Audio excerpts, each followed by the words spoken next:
जिन मंदिरों में बहुत भीड़ रहती है, भक्तों का आना जाना लगा रहता है, बहुत वास्तविक है कि वहाँ पर भक्तों के द्वारा एक अच्छे ही तरीके से दक्षिणा दी जाती है और इस तरह मंदिर को मुनाफा होता है। और ये बात अगर मैं तुमसे कह रहा हूँ तो ज़रा सोचो क्यों कह रहा हूँ। क्योंकि तुम जो सोच रहे हो ना कि तुम मुझे खूब सारे रुपए पैसे चढ़ाओगे या मेरे लिए सोने का कुछ ऐसा बनवाओगे, किसी भी तरह का जेवर, तो सच कह रहा हूँ मैं, मुझे वो नहीं चाहिए, बिल्कुल नहीं चाहिए मुझे वो सोने के वो जेवर और तुम्हारे पैसे।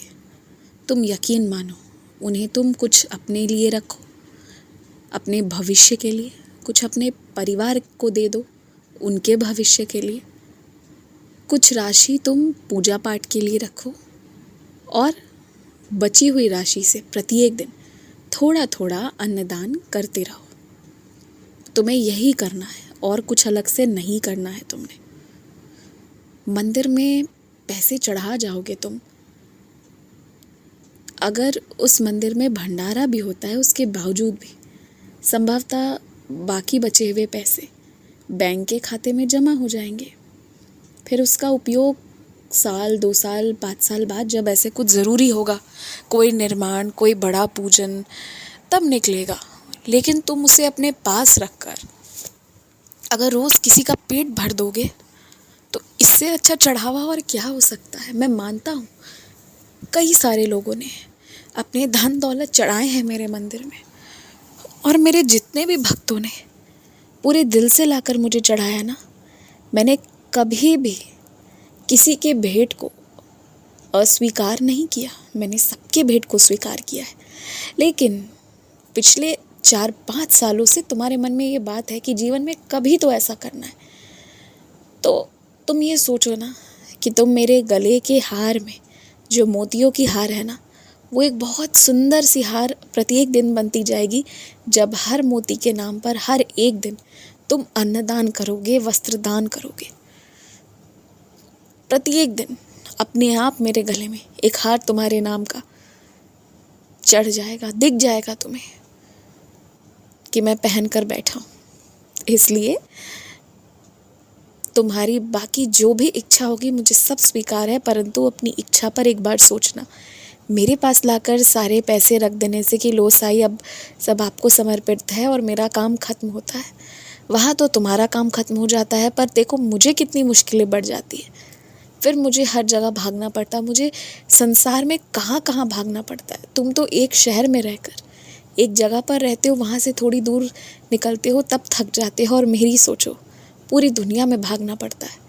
तो क्या तुम अपने बाबा के लिए इतना भी नहीं करोगे कि वही अब जहाँ जाते हो थोड़ी देर सब्जी लेने, जो भी करने, उतने ही में किसी को कुछ खिला दो पिला दो? ये तो कर सकते हो ना तुम, तो यही करो। और सुनो, मैं तो आया था तुमसे मिलने, एक अंधे के रूप में आया था मैं तुमसे मिलने 1-2 दिन पहले। मैंने तुमसे दक्षिणा भी मांगा था, ये कहकर कि मुझे कुछ 10, 20, 50, 100 रुपए दे दो, पर मुझे पता है तुम पहचान नहीं पाए और पहचानना भी नहीं चाहते थे, क्योंकि इससे पहले कई सारे लोग छल कर चुके हैं मेरे नाम पर और बड़ी बड़ी राशि लेने की कोशिश की है। कभी मेरे नाम पर, तो कभी गुरु नानक देव जी के नाम पर, तो कभी किसी और भगवान के नाम पर, जबकि तुम मुझसे हो, गुरु नानक देव जी हो, माँ पार्वती हो, सबसे बहुत प्रेम करते हो, मुझे सब पता है।